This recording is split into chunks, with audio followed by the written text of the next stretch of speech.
Kisah Para Rasul, pasal 12, ayat 1-19.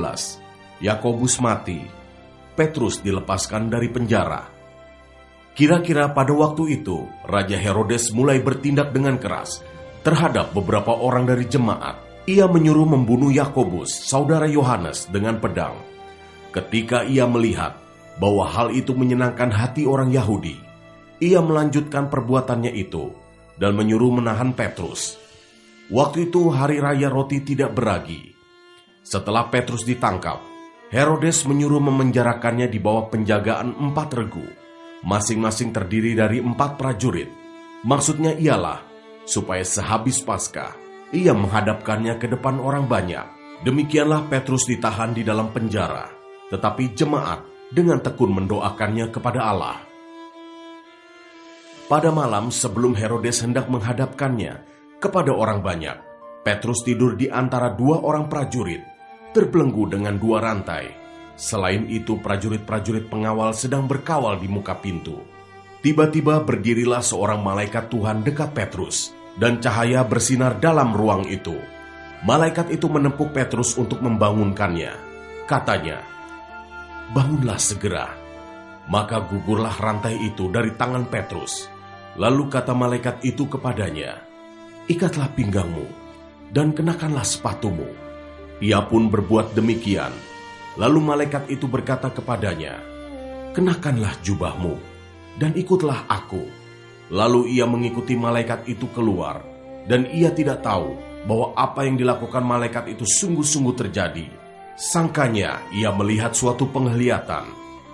Setelah mereka melalui tempat kawal pertama dan tempat kawal kedua, sampailah mereka ke pintu gerbang besi yang menuju ke kota. Pintu itu terbuka dengan sendirinya bagi mereka. Sesudah tiba di luar, mereka berjalan sampai ke ujung jalan, dan tiba-tiba malaikat itu meninggalkan dia.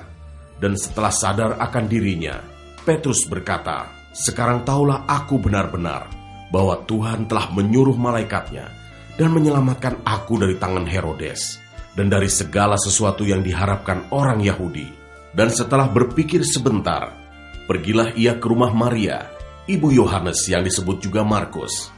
Di situ banyak orang berkumpul dan berdoa.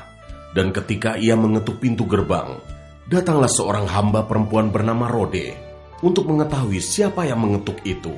Ia terus mengenal suara Petrus, tetapi karena girangnya, ia tidak membuka pintu gerbang itu dan segera masuk ke dalam untuk memberitahukan bahwa Petrus ada di depan pintu gerbang. Kata mereka kepada perempuan itu, "Engkau mengigau." Akan tetapi, ia tetap mengatakan bahwa benar-benar demikian. Kata mereka, "Itu malaikatnya." Tetapi Petrus terus-menerus mengetuk, dan ketika mereka membuka pintu dan melihat dia, mereka tercengang-cengang. Tetapi Petrus memberi isyarat dengan tangannya supaya mereka diam. Lalu ia menceritakan bagaimana Tuhan menuntunnya keluar dari penjara. Katanya, "Beritahukanlah hal ini kepada Yakobus dan saudara-saudara kita." Lalu ia keluar dan pergi ke tempat lain.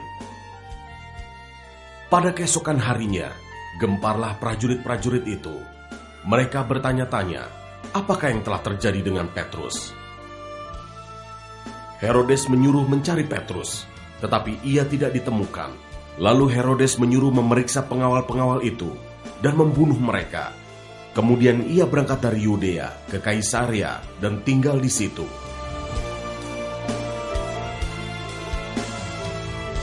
Ayat 20-23, Herodes mati. Herodes sangat marah terhadap orang Tirus dan Sidon. Atas persetujuan bersama mereka pergi menghadap dia.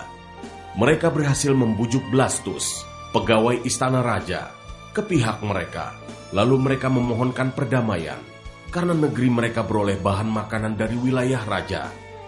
Dan pada suatu hari yang ditentukan, Herodes mengenakan pakaian kerajaan, lalu duduk di atas tahta dan berpidato kepada mereka. Dan rakyatnya bersorak membalasnya, "Ini suara Allah dan bukan suara manusia." Dan seketika itu juga ia ditampar malaikat Tuhan, karena ia tidak memberi hormat kepada Allah. Ia mati dimakan cacing-cacing.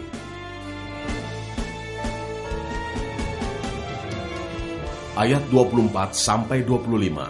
Barnabas dan Saulus diutus.